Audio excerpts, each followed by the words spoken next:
It's 5:14 as we celebrate and honor Black History Month. We want to highlight an extraordinary woman who helped give a voice to Arizona's Black community in the 1930s. And tragically, her life was cut short, but her legacy does remain strong.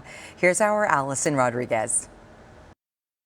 Ayra Hackett is a name you may not be familiar with, but you should be. So she had a vision and she had a drive and tenacity to create something where other people couldn't see opportunity being. Hackett was the first Black female newspaper owner in Arizona when she founded the Arizona Gleam in 1929. Dr. Anthony Pratcher with the Carver Museum spoke with me about Ayra and her husband, Dr. Winston C. Hackett. He was the first doctor, African-American doctor, to move to the Phoenix area. The definition of a power couple, but you won't find Ayra's story in the history books.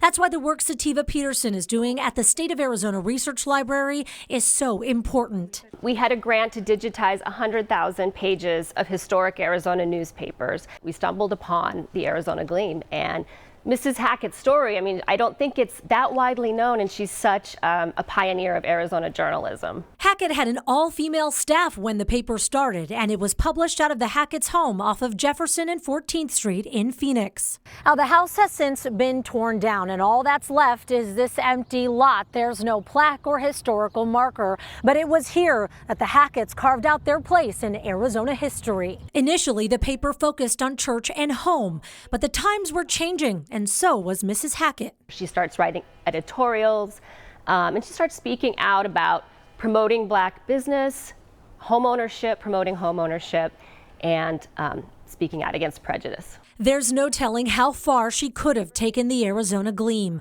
Sadly, just 3 years after starting the paper, Ayra Hackett died at the age of 35 of pneumonia, and the newspaper went under new ownership. At that time, the direction of the newspaper may change slightly, but at the end of the day, the Arizona Gleam continued even after her transition to be a beacon for political engagement in the Black community. Reporting in Phoenix, Allison Rodriguez, ABC 15, Arizona.